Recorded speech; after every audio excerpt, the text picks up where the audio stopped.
Nag-edit ako ng video dito sa labas kasi ang init sa loob. Tinali ko muna si Apple dito sa poste. Poste! Ayan. Oh, nagiging masaya na siya, di ba? Nagiging masaya na si Apple, di ba? Nag-iisip ako guys about sa pagbablog. Parang gusto kong i-pursue tong YouTube. Ayan sila. Hinabaan ko yung tali ni Apple para makagalaw siya ng mas maayos. Ayan o. He's getting along with them na. Kala ko nga noon, babae si Apple eh. Naawa lang talaga ako sa kanya kasi, di ba, namatay nga yung poor dad niya sa abroad.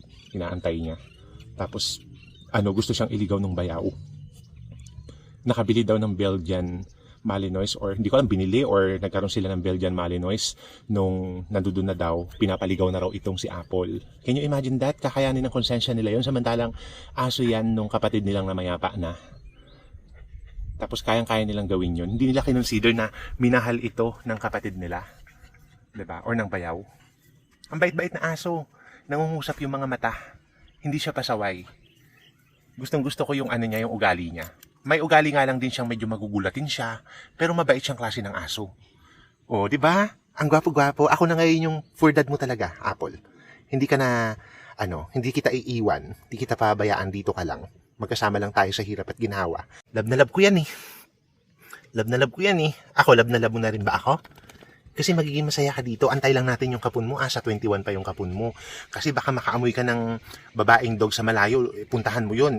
Dito maraming nangangatay ng aso dito. Mga lasenggo. Mga halang ang kaluluwa nila. Baka makita ka nila. Kaya mahirap na. Kaya dito ka lang muna. Di bali malapit na yung 21. Pag nakapun ka na, tatanggalin na natin tong tali mo. Heart to heart talk to Apple Tatandaan mo yung mga sinasabi ko Lahat ng mga bagong dating dito, heart to heart talk ko love ko yan no? Love na love ko yung si Apple Ayan, makapaglaro ka katulad nila. Lagi mong tatandaan Apple, ang laki-laki ng teritoryo mo dito. Nakikita mo yan Apple. Pinundar ko yan para sa inyo. Para malaki yung Tignan mo si si Astigo, sobrang dumi. Naglusong sa palaisdaan. Di ba? Bago lang din yung mga yan dito natutuwa ka ba sa teritoryo mo? Ang laki-laki ng teritoryo mo dito. Hindi ka na itatali, hindi ka na ikukulong. Malayang-malaya ka dito.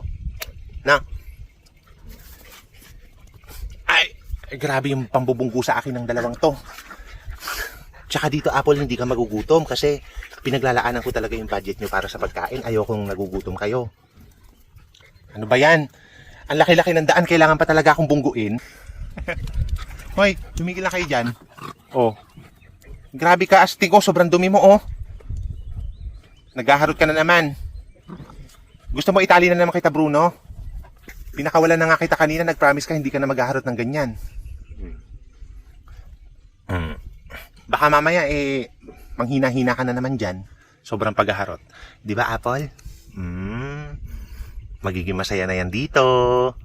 Di na yan malulungkot. Unti-unti makakapag-adjust na. Halika nga dito, Bruno. Love mo rin ako, di ba? Love mo ako, di ba? Love din kita Ito mga bago kong adopted. Love na love ko itong mga to. Sige, maglaro na kayo dun. Apple. Dali. Halika dito. Happy na yan si Apple, Hindi na yan malulungkot, Magiging happy ka dito. Unti-unti ka na makaka-adjust. Ito na yung bago mong tahanan. Magiging masaya ka rito. Marami kayo dito. No? Opo. Opo. Love you. Huwag ka na malungkot, Ito na talaga yung tahanan mo.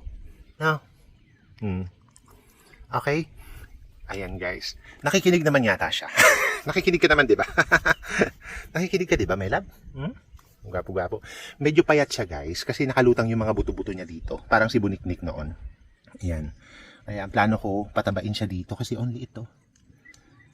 Tataba din to dito. Parang si Pichu noon. Sobrang payat ni Pichu. Pero ngayon, ang taba-tabanan niya. Ayan, nakikita mo yung paligid.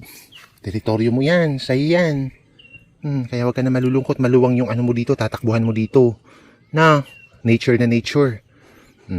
Sige na. Ngarod, love you. Dali. Meron kang scar dito sa mata. Ayan, may scar ka dito sa mata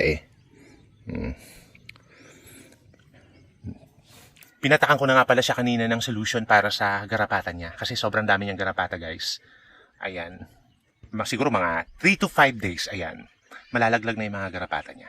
And yung mga dogs ko dito, nine-next guard ko. Yung iba, pinapatakan ko yung batok. Yun yung ano ko, yung ginagamit ko dito. Kasi naawa ako sa kanila pag marami silang garapata. Tapos yung mga sabon na ginagamit ko, anti-tick and flea din, may sprayer din ako. So nag-i-stock ako ng mga pet supplies para sa kanila. Ayan. Kasi marami sila eh. Mahirap namang tignan kung nagtitiis, di ba? Di ba, Apple? Love you.